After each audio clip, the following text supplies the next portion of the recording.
At so ayan, hi guys, welcome back at channel natin at ito na nga po si Spoilers Chapter 1183. So tignan na natin kung ano-ano yung mga naganap nga rito at ayan, huwag na natin patagalin pa.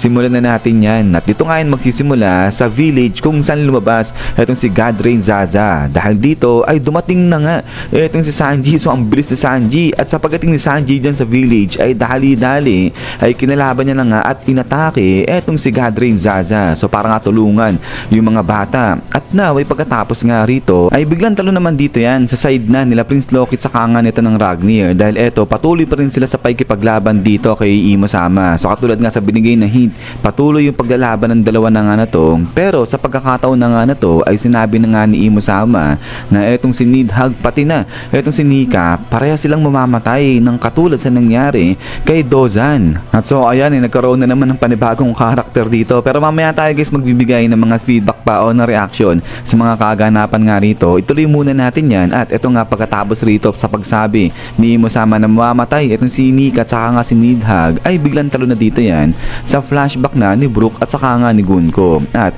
eto talo niyan dito muna kay Brook dahil dito sinasabi na makikita na o marireveal na itong mukha ni Brook. At pagkatapos nga sa pagre-reveal ng mukha ni Brook ay dito na nga nabanggit ngayon na etong si Brook ay dating nakatira siya sa may kingdom na kung tawagin ay Esperia at may kita nga dyan 20 years old pa lang itong si Brook. Pero kasama nga sa kingdom na to ay eto na nga si Gunko na 7 years old pa lang siya. So ayun, tama yung binigay na hula dun sa hint na binigay sa atin na yung bote tas pangalan Esperia. Esperia nga talaga yung pangalan ng homeland nito ni Brook at saka nga ni Gunko. But anyways ay pagkatapos nga nito ay dito na nga sinabi na isang araw ay may gangster na umatake sa Queen, pero dali-dali etong si Brook ay kinalaban niya etong gangster na to at tinalo etong gangster pati na yung buong sindikato. At dito na nga ngayon ni-reveal na etong si Brook pala dati leader siya dyan sa kingdom nila sa grupo na tinatawag na Battle Convoy ng Esperia. At eto nga sinasabi na talagang sikat na sikat etong si Brook dyan sa kingdom nila, pero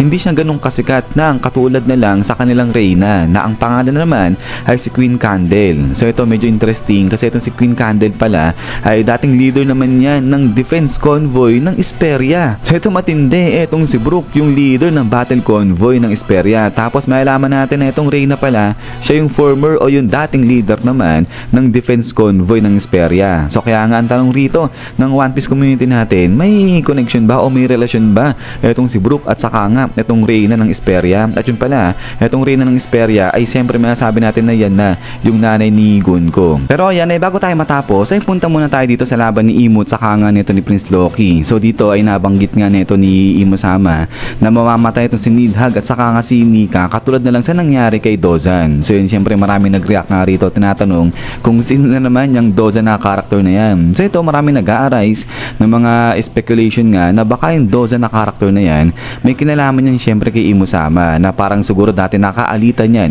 ni Imo-sama. So dito iniisip kung itong si Imo-sama ba yung pumatay sa Dozan na yon. At ito sinasabi na baka possible rin na yung Dozan na yon ay kakampi nito ni Nidhogg at saka nga ni Nika. So kumbaga related din siya rito kay Sun God Nika at ayun parang sila yung kumalaban dito kay Imo-sama. So medyo malaki may pagkakala mo mega yung opinion o yung idea na nga na yun. Pero yun guys, kayo ba sa tingin nyo sino nga ba itong character na to at ano yung connection niya kay Imo-sama pati na dito kay Nidhogg at saka kay Sun God Nika? But anyways pagkatapos dyan ay punta naman tayo dito nga sa side na ni Sanji kasi ito parang nakakagulat to na yun nga ang akala ng lahat kakalabanin ni Sanji si Killingham. Kasi ayun si Killingham makikita nasa taas lang nito ni Reingard Zaza eh. So parang datingan nito pinapanood lang ni Killingham ito si Sanji kung paano niya labanan ito si Reingard Zaza. Pero yun ganun pa rin inaasahan na si Jinbei lalabas nga rito para tulungan si Sanji na labanan itong Diyos na to kasi nga parang di kakayanan daw mag-isa ni Sanji ito si Reingard Zaza. At ayun since natubig nga